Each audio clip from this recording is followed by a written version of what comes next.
Assalamualaikum warahmatullahi wabarakatuh. Nama saya Saiful Nizam. Biasa kawan-kawan panggil saya Saiful.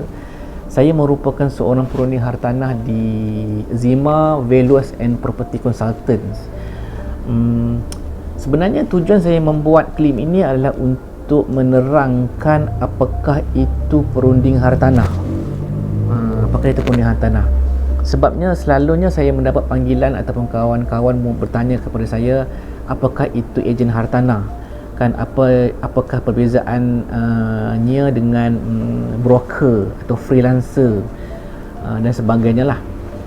Jadi saya mengambil peluang ini untuk menerangkan kepada anda secara ringkas saja apakah itu perunding hartanah. Jadi jom kita saksikan.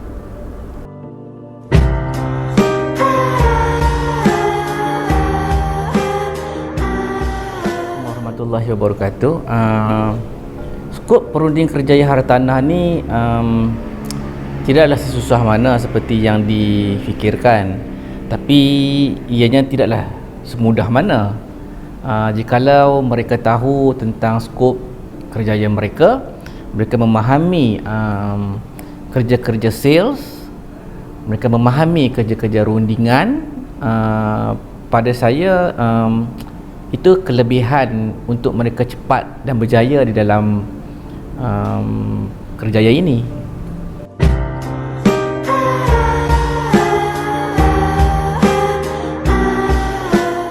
Okey, sebenarnya ejen hartanah ini dia berada di dalam satu circle-nya yang tersendirilah, kan.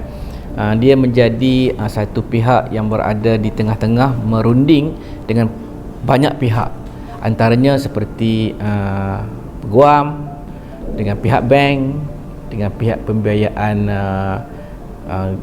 lembaga, pembiayaan sektor awam, dengan pihak-pihak seperti mortgage agent loan, dengan pejabat tanah, dengan juru nilai, juga dengan perunding-perunding hartanah dari agensi lain untuk bekerjasama. Mungkin juga terlibat dengan ejen-ejen wasiat atau hibah, kan, apabila melibatkan hal-hal pusaka dan sebagainya. Juga mereka juga mungkin ada tim referral team mereka sendiri, kawan-kawan introducer, dan sudah tentulah dua klien utama mereka iaitu pembeli dan penjual.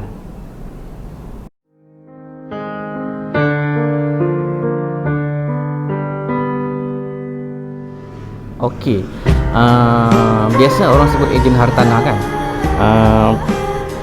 Selalunya mereka ini adalah perunding hartanah, kan. Perunding hartanah berdaftar iaitu real estate negotiator. Biasa kita lihat perkataan REN lah. Jadi real estate negotiator ini berdaftar di bawah agensi, which is agensi tersebut sudah tentu berdaftar di bawah lembaga, iaitu lembaga penilai pentaksir dan ejen hartanah, LPPEH. Jadi apabila ada keterikatan dengan board ini, maka semua pihak terlibat terikat dengan code of ethic, terikat dengan rule and regulation, terikat dengan polisi yang telah ditetapkan, dan ada garis panduan yang mesti dipatuhi. Jadi semua pihak mesti ke arah yang sama. Sekiranya pihak-pihak tersebut tidak mematuhi ataupun melanggar code of ethic, kan, maka tindakan boleh diambil kepada mereka. Oleh yang demikian, isu tentang penyalahgunaan, kan, mislead ataupun ketidakpatuhan ni tidak berlakulah di dalam kerjaya ini. Sekiranya berlaku, mereka akan diambil tindakan sebab berdaftar, kan.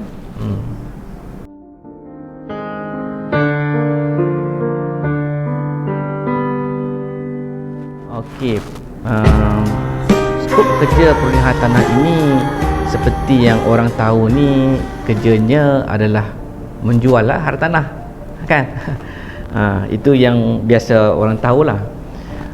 Tetapi sebenarnya melalui secara amnya skop perunding hartanah ini ada beberapa lah.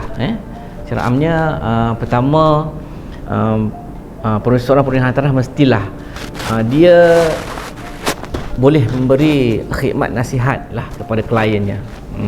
Kliennya itu penjual dan juga pembeli, kan. Dia boleh memberi khidmat nasihat kepada kedua-dua pihak, kan. Itu yang pertama. Yang kedua, dia mestilah boleh mengenal pasti hartanah yang boleh dijual. Jadi dia boleh menjual hartanah yang tidak ada masalah. Tidak ada masalah. Sekiranya ada masalah, itulah tugas seorang perunding hartanah untuk mencari penyelesaian untuk membolehkan penjualan itu berlaku, kan. Sehingga sekiranya tidak boleh, dia kena keluarkan pendapat ataupun memberi nasihat lah kepada pemilik hartanah tersebut. Ini yang kedua. Yang ketiga, seorang perunding hartanah mestilah boleh membuat rundingan harga yang baik, kan.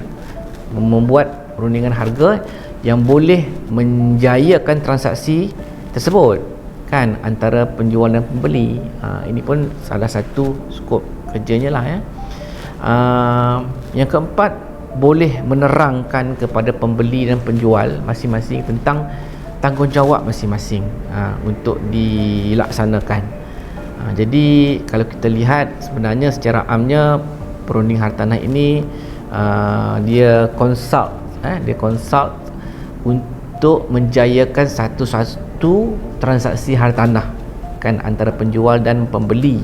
Itu secara am lah. Kalau saya khususnya kepada pihak penjual, kan, ataupun kita panggil vendor atau seller, seorang perunding hartanah ini mestilah boleh mendapatkan informasi hartanah yang untuk dijual tu dengan lengkap, kan.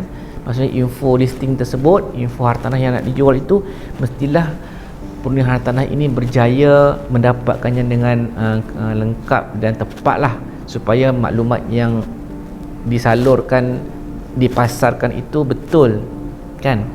Itu yang pertama.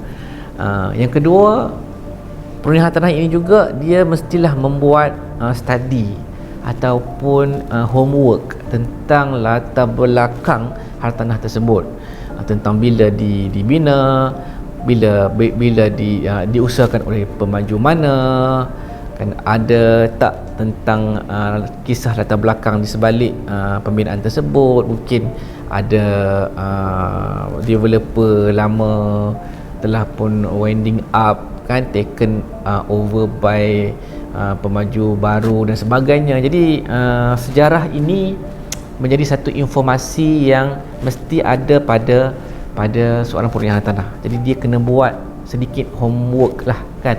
Itu yang kedua. Dan yang ketiga, mestilah menasihati penjual, kan, menasihati penjual vendor ini supaya penjual ini menyediakan dokumen yang lengkap, kan, melunaskan sekiranya ada hutang-hutang yang tertunggak dan sebagainya, kan. Maksudnya menasihati penjual. Kemudian apa yang dia buat yang terakhir, maksudnya ambil listing hartanah tersebut dan mula pasarkan, mula pasarkan bagi pihak penjual. Itu di skop sebelah penjual. Manakala di sebelah pembeli pula, peranan seorang perunding hartanah ini mestilah betul, iaitu apa? Seorang perunding hartanah mestilah membuat semakan ataupun mengenal pasti pembeli yang betul untuk membeli hartanah, kan. Maksudnya pembeli yang betul ini pembeli yang layak daripada sudut deposit, layak daripada sudut pinjaman dan sebagainya. Itu yang pertama. Yang kedua, menasihati pembeli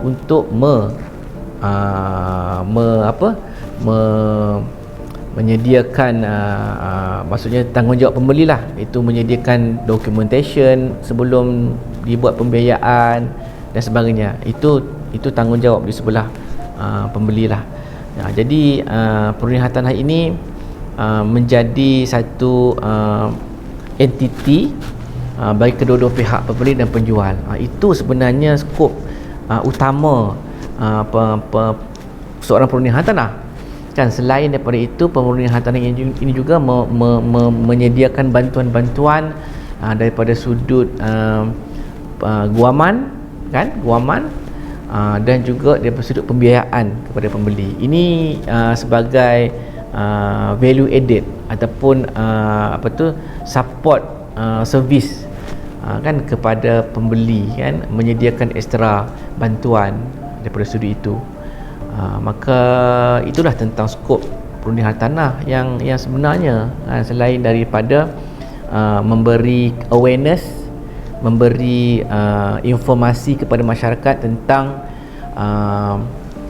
situasi ataupun perkembangan hartanah masa kini, tentang penggunaan ejen hartanah yang berdaftar supaya dielakkan berurus niaga dengan pihak yang tidak berdaftar, broker dan sebagainya, yang boleh mengundang kepada penyalahgunaan ataupun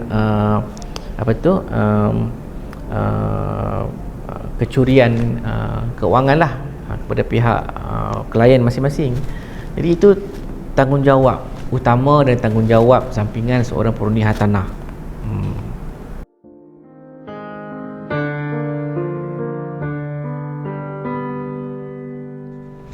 Kepada anda yang berminat mahu menyertai kami di agensi Zima Valuers and Property Consultants, anda dialu-alukan untuk hadir ke program kami. Jika anda berminat mahu menjadi seorang perundian hartanah yang berdaftar, boleh hubungi saya di nombor telefon di bawah, bercakap dengan saya atau dengan tim saya. Kami akan kemaskinikan tentang program-program yang kami sentiasa lakukan, kerana setiap bulan kami melakukan program preview kerjaya perundian hartanah di Selangor, di Melaka, di Johor dan juga di Negeri Sembilan, insya-Allah. Sekiranya perancangan kami ini berjalan lancar, kami juga akan melakukannya di utara, negeri-negeri utara, insya-Allah. Dan apabila anda datang ke program kami akan terangkan seterusnya dengan aktiviti-aktiviti seterusnya seperti program intensive course, juga workshop yang biasanya kami kongsikan tentang ilmu pengetahuan atau teknik-teknik atau tips-tips atau strategi-strategi dalam pemasaran dan sebagainya. Itu kita akan kongsikan bersama, insya-Allah.